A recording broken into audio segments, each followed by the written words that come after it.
Hello friends, I am your maths faculty from QLS Academy. Today we are going to learn on the topic basic geometry. So let's start our lesson. You observe different objects, tables, books, the tiffin box that you carry, the ball with which you play. These all are shapes. Geometry हमारे आसपास के सारे shapes में है. हम जहाँ देखें वहाँ ज्योमेट्री है. जो टिफ़िन बॉक्स हम ले जाते हैं उसका एक डेफिनेट शेप है. जो बॉल हम खेलते हैं जिससे उसका एक डेफिनेट शेप है.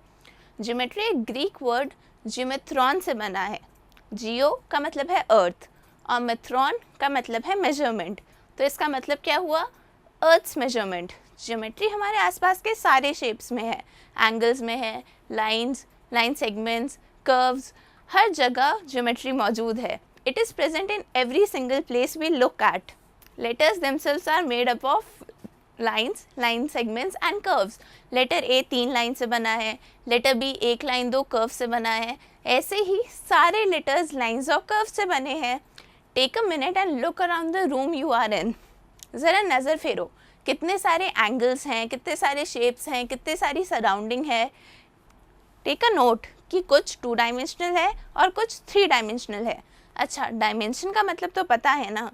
2 डायमेंशनल मतलब जो सपाट हैं, जो एक प्लेन में आ जाते हैं, और 3 डायमेंशनल जो हमारी तरह हाइट पोजेस करते हैं, मतलब जिनकी हाइट भी होती है. अच्छा, कंस्ट्रक्शन देखा है आपने, बड़ी बड़ी बिल्डिंग्स का, टेम्पल्स का, सारा आर्ट और आर्किटेक्चर, पूरी जो सिटी बनी है हमारी, ये सब ज्योमेट्री का ही एक पार्ट है. सारी बड़ी बड़ी जगहें जो हम देखते हैं सब ज्योमेट्री से जुड़ी हुई है. आज भी ज्योमेट्रिकल आइडियाज़ ही रिफ्लेक्ट करते हैं हमारे आर्ट और आर्किटेक्चर को. जब हम डिज़ाइनिंग देखते हैं सब ज्योमेट्री से जुड़ा है. तो चलिए अब ज्योमेट्री के आगे बढ़ते हैं. ज्योमेट्री के पार्ट्स के बारे में पढ़ते हैं. सबसे पहले आते हैं पॉइंट्स पे. ये जो मैप दिख रहा है, मैप में इंडिया की अलग अलग जगहें डॉट से रिप्रेजेंट करी हुई हैं. ये सारे जो डॉट्स हैं ना, ये पॉइंट्स हैं. This map showing different state. हर लोकेशन को डिनोट करने के लिए एक पॉइंट यूज़ होता है. We use point to determine the location. In geometry dots are use to represent points. Points का किसी स्पेसिफिक लोकेशन को या पोजीशन को दिखाने के लिए यूज़ होता है. It is neither have any size nor dimension nor length nor breadth. Point की कोई लेंथ ब्रेथ नहीं होती. अब इतना छोटू पिद्दू सा तो है, उसकी क्या लेंथ होगी, उसकी क्या ब्रेथ होगी. एक डॉट है. एक पेंसिल लो और उससे एक डॉट बना दो, उसे हम पॉइंट बोलते हैं. इसे कैपिटल लेटर से डिनोट करते हैं. कोई भी एक शार्प पेंसिल से पॉइंट बनाओ, उसे capital letter A B C D जो तुम्हारा मन करे वो नाम दे दो, तो क्या हो जाएगा? वो एक पॉइंट हो जाएगा और वो एक लोकेशन को बताने लगेगा. पॉइंट को हम बहुत अलग अलग तरीके से जॉइन कर सकते हैं. अगर हम एक पेपर पे 4 पॉइंट बना दें, PQRS, ठीक है, दिख रहा है ना, PQRS, तो हम उन्हें अलग अलग तरीके से जॉइन कर सकते हैं और उनका नाम हम सिंपली उन्हें ऐसे ही बोलेंगे, point P, point Q, point R और पॉइंट S. ठीक है, पॉइंट समझ आ गए. पॉइंट के बाद हम थोड़ी बड़ी चीज़ पे आते हैं जो है लाइन सेगमेंट. अच्छा, इसे एक एग्जाम्पल से समझते हैं. एक रबड़ लो और उसके अपने दोनों हाथ पे पकड़ो और खींच दो. क्या हुआ? वो स्ट्रेच हुआ. वो क्या बन गया? वो एक लाइन सेगमेंट बन गया. Take a rubber band and hold it in 2 ends. ठीक है, hold it in 2 ends such that it doesn't make a slack. Doesn't make a slack का मतलब वो स्ट्रेच्ड होना चाहिए, वो ऐसे टंगा हुआ नहीं होना चाहिए. ठीक है, तो बस हमारा एक लाइन सेगमेंट बन गया. लाइन सेगमेंट के एंड पॉइंट्स क्या हुए? हमारे जो 2 हाथ हुए ना, जो रबर बैंड को पकड़े हुए हैं, वो लाइन सेगमेंट के एंड्स हुए. 2 end points held by the hand are the end points of the line segment. A line segment has a fixed length and it can be measured. मतलब हमने इतना बड़ा रबर खींचा है तो जो इसकी लेंथ है ना वो फिक्स्ड है और हम स्केल से उसे मेजर कर सकते हैं. Line segment is defined as the shortest distance between 2 points. It is defined as the shortest distance between 2 points. मतलब एक पॉइंट P लिया, एक पॉइंट Q लिया, उन दोनों के बीच में जो शॉर्टेस्ट डिस्टेंस होगा ना, उससे हम लाइन सेगमेंट बोलेंगे. A line segment has 2 end points and hence is defined as a fixed length. मैंने अभी बताया उसकी फिक्स्ड लेंथ होती है, उसके 2 end points होते हैं. ठीक है, मतलब समझ आया ना. जैसे इधर आपको एक लाइन सेगमेंट दिख रहा है, उसके एंड पॉइंट्स क्या हैं? M और N, और उसकी एक डिफाइनाइट लेंथ है। आगे बढ़ते हैं। For example, if any 2 points M and M are marked on the sheet, उनको ज्वाइन करने के बहुत सारे तरीके होते हैं। हम उसे कर्व पार्ट में ज्वाइन कर सकते हैं, हम उसे जिगजैग पार्ट में ज्वाइन कर सकते हैं, हम उसे आड़े टेढ़े सर्कुलर पार्ट में ज्वाइन कर सकते हैं, हम बहुत तरीके से ज्वाइन कर सकते हैं, जैसे कि आप देख सकते हैं। पर जो शॉर्टेस्ट डिस्टेंस उनमें होता है ना, वो होता है स्ट्रेट लाइन वाला, उससे हम लाइन सेगमेंट कहते हैं और उससे हम AB से डिनोट करते हैं। लाइन सेगमेंट्स के बहुत सारे एग्जांपल्स होते हैं, जैसे कि ट्यूबलाइट एक लाइन सेगमेंट है, उसकी डिफाइनाइट लेंथ होती है, उसके 2 एंड पॉइंट्स होते हैं। हम कोई भी कार्डबोर्ड बॉक्स के 2 एजेस को ले सकते हैं, उनके भी डिफाइनाइट लेंथ होती है, उनके भी 2 एंड पॉइंट्स होते हैं। हम आसपास जहाँ भी देखें ना, हर सरफेस की एक लाइन सेगमेंट होती है। अब लाइन सेगमेंट समझ आया, मैंने एग्जाम्पल्स भी दे दिए। तो अब लाइन्स पे आते हैं। लाइन्स क्या होती हैं? Lines are made up of infinite number of points which can be extended in both the direction। मतलब एग्जाम्पल से समझाती हूँ, ठीक है। एक पॉइंट है, फिर दूसरा, उसको हमने इस साइड भी बढ़ाते गए, इस साइड भी बढ़ाते गए, इन्फिनिटी तक बढ़ाते गए। इन्फिनिटी का मतलब पता है ना, ख़त्म नहीं हो रहा दोनों साइड तक। तो हम उन पॉइंट्स को एक लाइन अरेंज करते गए करते गए करते गए करते गए, क्या बन गई? एक लाइन बन गई जो दोनों साइड में ख़त्म ही नहीं हो रही है। हम लाइन को प्लेन में रिप्रेजेंट नहीं कर सकते, लाइन क्योंकि कभी ख़त्म ही नहीं होती, ठीक है।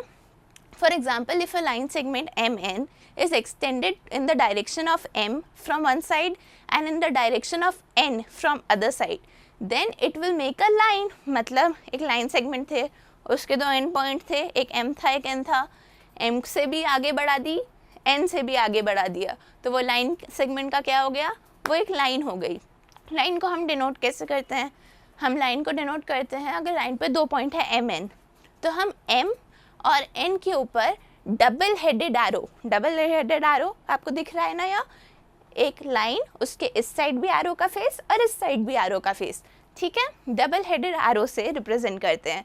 A line can also be represented by small letters of English alphabet. Small letters of English alphabet मतलब एक लाइन बनाई, उसको small l, small m, small n किसी से भी डिनोट कर दिया। अब लाइंस पढ़ ली, तो चलिए रेस पे आते हैं।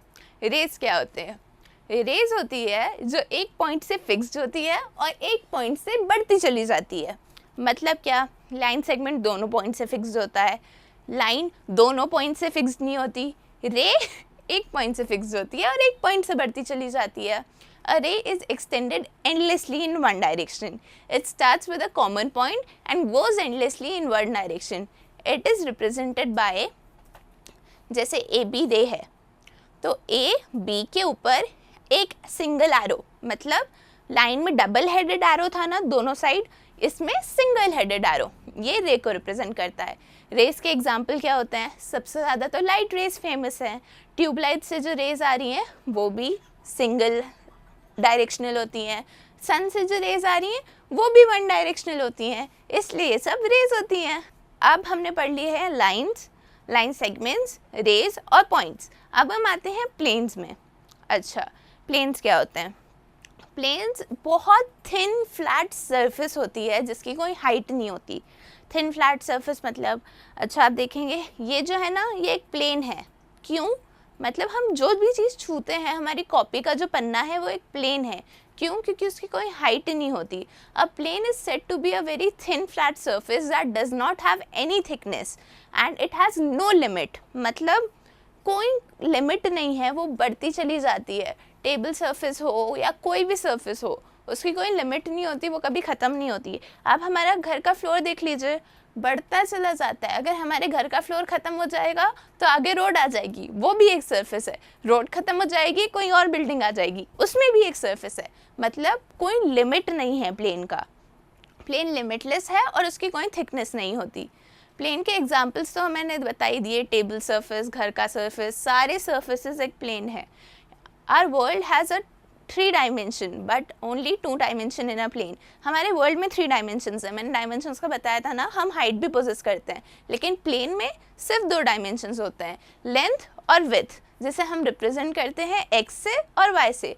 अ plane has no thickness and goes on forever. Plane पढ़ लिया, ठीक है। लाइन्स पढ़ ली थी, याद है ना, लाइन्स पढ़ी थी। लाइन्स के 2 टाइप्स होते हैं, एक है इंटरसेक्टिंग लाइंस और एक होती है पैरेलल लाइंस।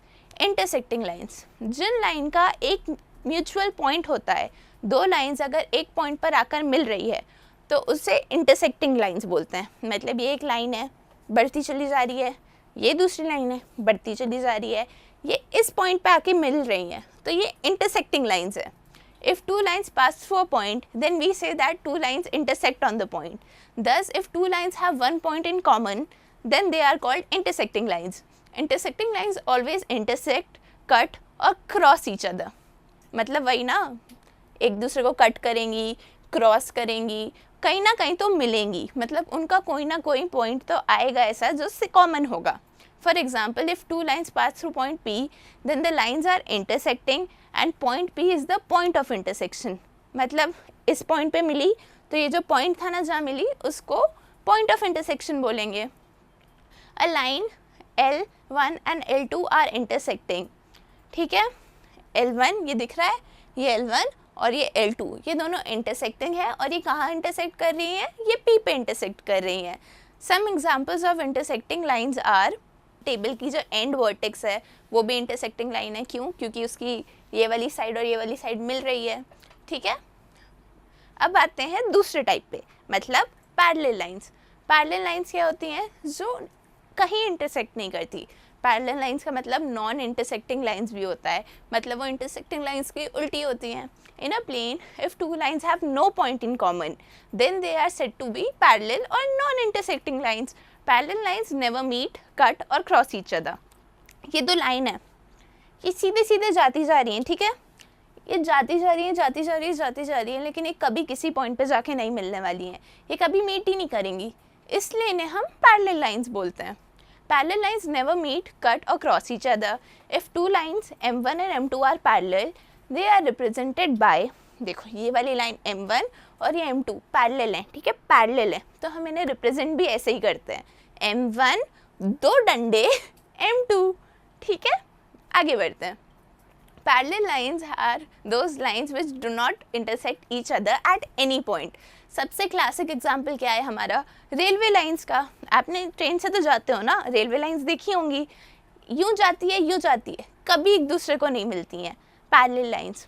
अच्छा, स्कूल में स्केल यूज़ किया है, स्केल की एजेस देखी हैं, वो भी कभी एक दूसरे से नहीं मिलती हैं, वो भी पैरेलल लाइंस हैं। पैरेलल लाइंस के बहुत सारे यूजेस हैं। अपना टेबल देख लो, डेस्क देखा है ना स्कूल में, उसके जो लेग्स हैं वो भी पैरेलल होते हैं, एक दूसरे को कभी क्रॉस करते हैं क्या? नहीं ना। तो बस हमने पैरेलल लाइंस पढ़ लिया। हमने क्या क्या पढ़ लिया आज? हमने जियोमेट्री क्या होती है पढ़ा, हमने लाइंस क्या होती है पढ़ा, लाइन सेगमेंट क्या होते हैं पढ़ा, पॉइंट्स क्या होता है पढ़ा, रेस क्या होते हैं, प्लेन क्या होते हैं, हमने इंटरसेक्टिंग और पैरेलल लाइंस के बारे में पढ़ लिया। So, I hope you enjoyed the learning. For any further information or you have any query, kindly go to the following link. Thank you.